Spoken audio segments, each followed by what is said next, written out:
There's currently a lot of mixed messaging in the media at the moment as to whether or not women should be training differently at different stages in their menstrual cycle due to the changes and fluctuations in hormones. So today I'm going to be discussing whether or not this is something we should be paying a lot of attention to, or if it's something that's just been extrapolated over time and that there's not really much we need to do to change in order to progress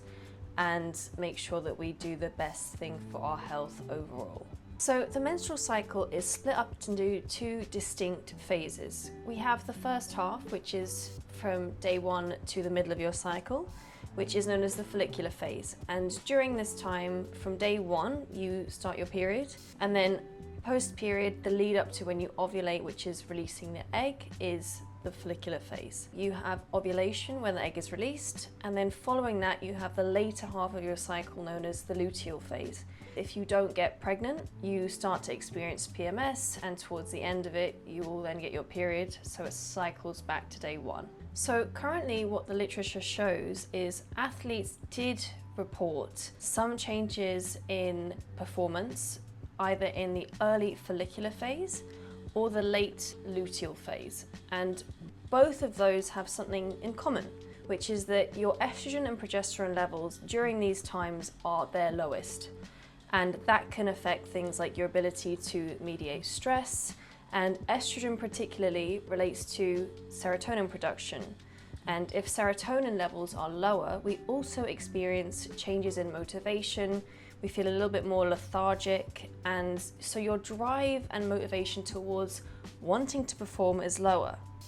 Think of it this way: if you were experiencing a very stressful period of work, but you physically felt like you couldn't perform well or optimally, there's going to be a strong likelihood that your performance is going to reflect that. So this is something we should potentially think about when it comes to training and planning our exercise around the menstrual cycle. Studies also found that women who experienced more severe PMS symptoms also had lower serotonin levels than women who didn't experience severe PMS. So if there is a significant difference in the amount of serotonin you produce, that will ultimately affect your ability to want to perform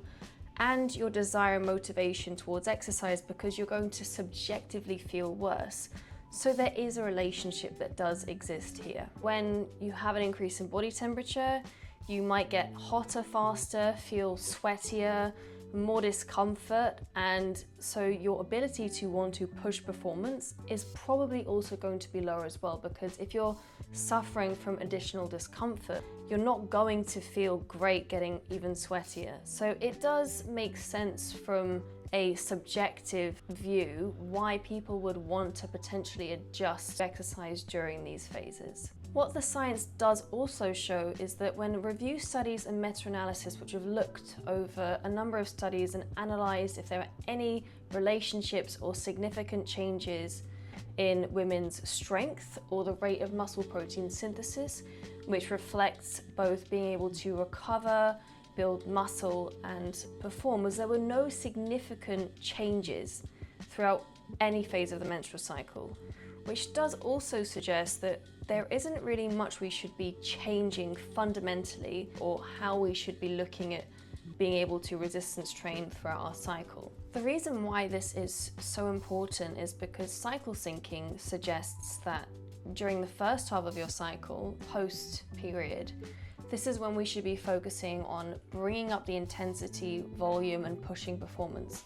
all the way up until ovulation, because that's when estrogen levels peak, so motivation, serotonin production is higher, so your drive towards performing and being able to compete is going to also be greater then. Whereas in the luteal phase, they suggest this is when we should be tapering down intensity, doing more lower volume, lower intensity exercise, because if you're experiencing PMS, you're probably going to be less motivated to train, and because your hormones are going to be gradually decreasing towards the end of your cycle, this would reflect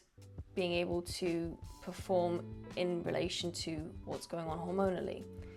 The only issue with this is that, like I said before,